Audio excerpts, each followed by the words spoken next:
Peruano, la pregunta sigue vigente hasta el día de hoy. ¿En qué momento se jodió el Perú? Hace décadas que buscamos la respuesta y siempre terminamos echándole la culpa a quienes nos han gobernado.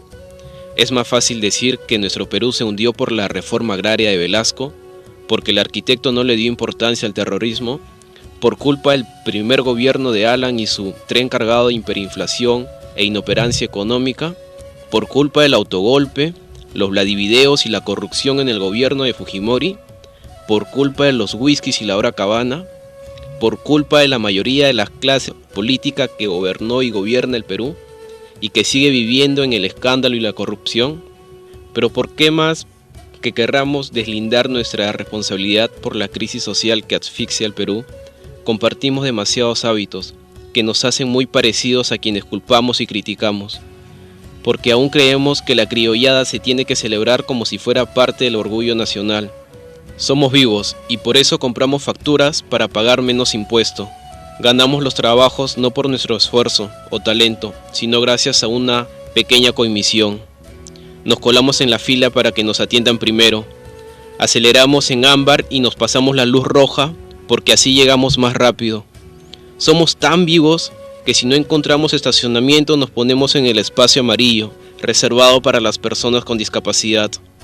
Robamos señal de cable, robamos electricidad y no nos consideramos ladrones. Reclamamos que haya justicia y se acabe la corrupción, pero le pagamos 5 soles a un policía para que no nos ponga papeleta o al juez para que abogue por nuestra causa. Jamás le damos el pase a un transeúnte el cruce peatonal, porque en el Perú, si no eres vivo, no eres nadie. Pero si somos tan vivos, ¿por qué le tocamos el claxon al semáforo en rojo, como si este fuera a escuchar nuestra ansiedad? ¿Por qué tiramos la basura en la calle, como si la ciudad perteneciera a cualquiera menos a nosotros? ¿Por qué nos quedamos callados y no protestamos cuando el chofer de la combi no deja de cometer imprudencias? ¿Por qué estamos tan interesados en saber qué BD trampea con qué jugador en vez de conocer algo sobre nuestra historia, nuestra economía, nuestra literatura o al menos saber cuáles son nuestros derechos más elementales? ¿Por qué sentimos que se nos hace un favor cuando un empleado del Estado nos atiende? ¿Por qué dejamos que un panetón sea el mejor argumento de un político para llevarse nuestro voto? ¿Por qué cuando alguien hace algo bien decimos que parece hecho en el extranjero, como si eso fuese más meritorio? ¿Por qué no nos sentimos orgullosos de nuestra diversidad cultural? ¿Y por qué si somos tan vivos seguimos alimentando este círculo vicioso que no nos deja avanzar como sociedad y nación? Es cierto que nuestros niveles educativos dan pena, y si queremos llegar a ser un país con posibilidades de desarrollo, se tiene que invertir en colegios y capacitar a los profesores. Pero ¿de qué nos servirá una buena educación fuera de casa cuando dentro educamos a nuestros hijos dándoles el peor ejemplo?